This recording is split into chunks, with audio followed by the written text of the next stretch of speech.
자, 이어서 하면요. 이렇게 그분의 죽으심의 도를 가지고 이 숫자와 관계없이 골라내는 작업을 하고 있다. 그리고 복음 전도자는 나와 같이 그리스도 영을 받은 자를 찾고 확인하는데 그 사명이 있다. 여러분, 요거를 여러분 잊지 마셔야 됩니다. 이러기 위해서는 여러분들은, 여러분과 저는 이 하나님의 뜻 가운데 안에서 이렇게 생각을 해야지, 내 자신의 생각을 해버리면은 혹시 인간적이고 좋아 보이지만 하나님의 뜻에 위배되는 경우가 많다는 거죠. 냉정해질 필요가 있어요. 우리가 예수님의 사랑을 나타내고 전파하고 그것을 몸으로 보여줄 의무도 있지만은 오히려 우리의 어떤 잘못된 정과 사랑 때문에 복음을 방해할 수 있다는 것이 사실을 우리가 잊어서는 안 됩니다. 그리스도의 영이 선지자 속에 있다 했을 때 이 두 가지 정도로 또 달리해서 해볼 수 있는 것은 뭐냐면, 이 AD 하와 BC의 경계선상에서 예수님의 탄생과 또 그분의 죽으심이 있죠. 그 기점이 있죠. 그리고 성경이 완성되고, 그리고 이 사실을 근거로 해서 구약 성경을 제 예수님에 대한 이야기라고 확인하죠. 또 그 다음에 두 번째는 뭐냐면은, 이미 창세전에 여러분과 저가 태어나기 전에, 그 시간의 차원이 지금 시간과 다르기 전에 그때 여러분들 이미 계획하시고 다 만든 구속, 그 다음에 재창조, 이것을 가지고 구속을 또 전개했다는 것.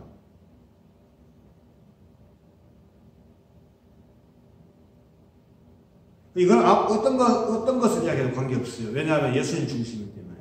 그러나 저는 지금까지 여러분들 제대로 이제 성경적으로 제대로 설교하는 사람들은 이렇게 예수님 중심, 그 다음에 창세 전에 이미 예수님께서 구속을 계획하시고 시작하시고, 이걸 이미 그 피가 이제 에베소서 1장 3절 이하에 나오거든요. 그걸 중심으로 해서 다시 이게 전개했다. 이렇게 이야기하는데, 이게 지금 답니다만 저는 이보다 더 중요한 게 있어요. 이게 뭐냐면 항상 이야기했듯이 비밀이에요. 그게 죽으심의 비밀.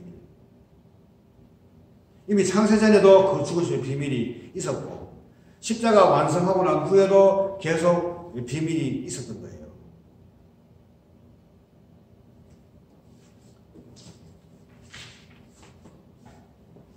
하나님께서는 시간도 만드시고 시간도 깨고 이렇게 해요. 영원한 시간 가운데 오셔서 시간을 이용해서 점차 이렇게 보여주고 뭐 이런 것이 아니고, 자기 어떤 택한 백성에게는 이 시간을 초월하고 이 시간과 관계없이 자기의 세계를 시간 속에 사는 사람들에게 보여주고 또 나타내주고 알려주는 식으로 일을 하셨어요. 그리고 하나님은 우리가 여러분 생각하는 시간에 얽매이지 않습니다. 우리는 이 시간에 얽매이고 또 이 시간을 잘 사용하고 또 시간 때문에 뭔가 계획하고 이렇게 할 수는 있겠죠. 그 공간이 있으면 반드시 시간이 있어야 되고, 여러분이 누구를 만날 때 어디서 만나자 하면 반드시 시간을 들이대잖아요. 그래 3차원의 공간에 우리가 살고 있지만은 우리가 이 한 차원을 더 생각할 수 있는 것은 바로 시간 때문에 그렇거든요. 아이슈탄도 그런 얘기 했지만은 시간이 반드시 포함되어 있어요.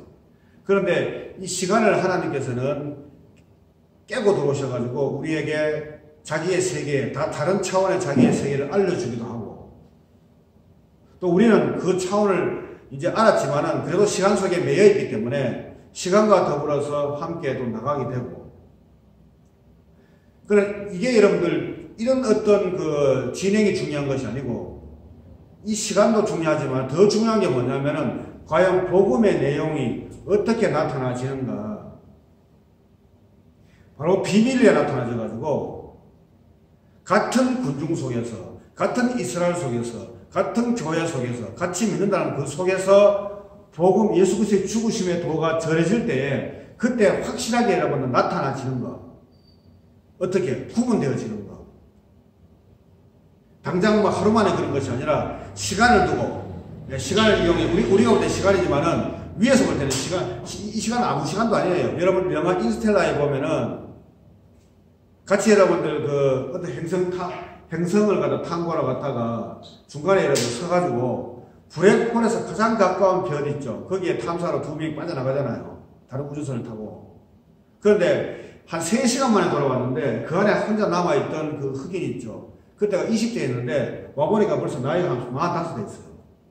이 사람은 3시간 만에 갔다고 왔는데 그대로 젊은데 남아있던 한 사람은요 나이가 23년 8개월 4일 지나고 있어요. 차원이 달라요. 차원이 시간이.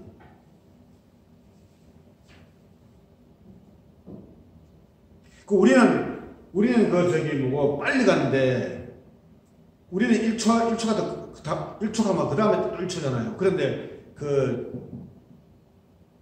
행성에 갔던 그 세계 차원에는 시간이요 1초가 20시간이 있었어요. 20시간. 그래서 시간의 차원의 차이가 있다니까요. 그래서 제가 항상 시간의 차원의 차이가 있는데 어떻게 우리가 여기에서 그 차원을 이해 못하고 그 차원을 체험하지 못하고 그것도 주어져야 되는데 못하면서 어떻게 예수를 믿느냐고. 성령은 다른 차원에서 있는데. 그러니까 성령이 내 속에 와야죠. 와서 내 시간을 갖다가 깨버리고 그 성령이 나를 믿게 해줘야 예수를 믿는 거죠. 그러면서도 세상과 다른 삶을 살아가면서도 세상에 포함되어 있는 삶, 세상에서 간섭받고 세상에서 흔들리는 삶을 동시에 같이 살아갈 수밖에 없는 그런 존재로서 우리가 살잖아요. 그렇지만 우리는 우리의 생명이 그리스도 안에 또 감춰있기 때문에 거기에 소망을 두고 또 살게 되고, 시간을 깬다는 것은 뭐냐면은 원래 사람은 태어날 때 시간과 공간과 함께 한 덩어리가 되어 있어요. 그런데 성령이 오시고 죽음의 영이 오시면은 우리 인간이 가지는 것은 자기의 행함을 통해서 모든 가치를 한 명도 빠짐없이 다 느낀단 말이죠.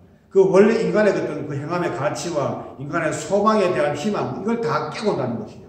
깨고 이제 주님이 주시는 하나님으로부터 주어지는 새로운 행함과 새로운 소망을 새롭게 심어준다는 겁니다.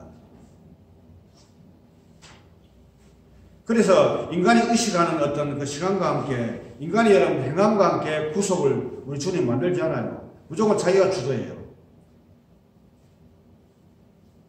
에베소서 1장 4절 이하에 보면요, 창세전에 그리스도 안에서 우리를 택하사 우리로 사랑 안에서 그 앞에 거룩하고 흠이 없게 하시려고 그 깊으신 뜻대로 예정하사 사랑 안에서, 여기서 사랑 안에서라는 건 뭐냐면은 그 사랑의 그 구체적인 내용이 바로 그분의 피예요. 그 1장 6절 7절에 나옵니다. 피, 대신 희생, 거저 주시는 하나님 은혜라고 이야기합니다. 이 내용을 가지고 성령이 알려줄 자에게 사람마다 이 비밀리에 여러분들 우리에게 알려주는 겁니다. 어떤 그 독일의 신학자는요, 그 창세 전에도 이미 같은 시간이 흐르고 있었다, 이렇게 이야기했어요. 그래, 이 시간이 바로 직선으로 흘러가기 때문에 영원하다, 이렇게 말했어요. 그 시간이 아니고 이 창세 전에는 어떤 차원이에요, 차원.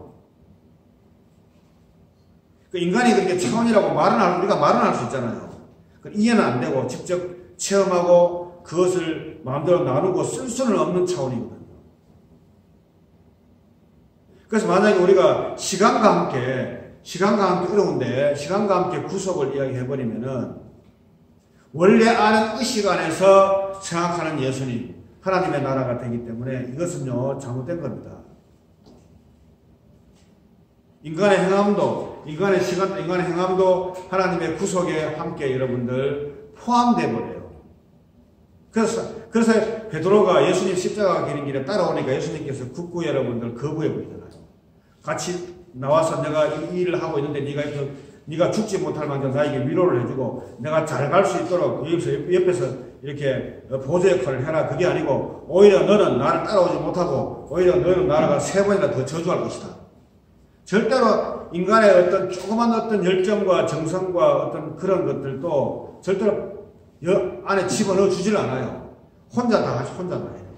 혼자 다 하시고 또 일방적으로 혼자 우리에게 다 내려주시고 결국 자기가 일방적으로 내려준 것 가지고 다시 회수하시고 그래서 우리를 그 안에 참여시키고 우리를 그 안에 수단으로 사용하셔서 우리에게 혜택을 주고 은혜를 주시고 그 비밀을 알게 여러분들 하신다는 겁니다. 알게 하시는 거예요.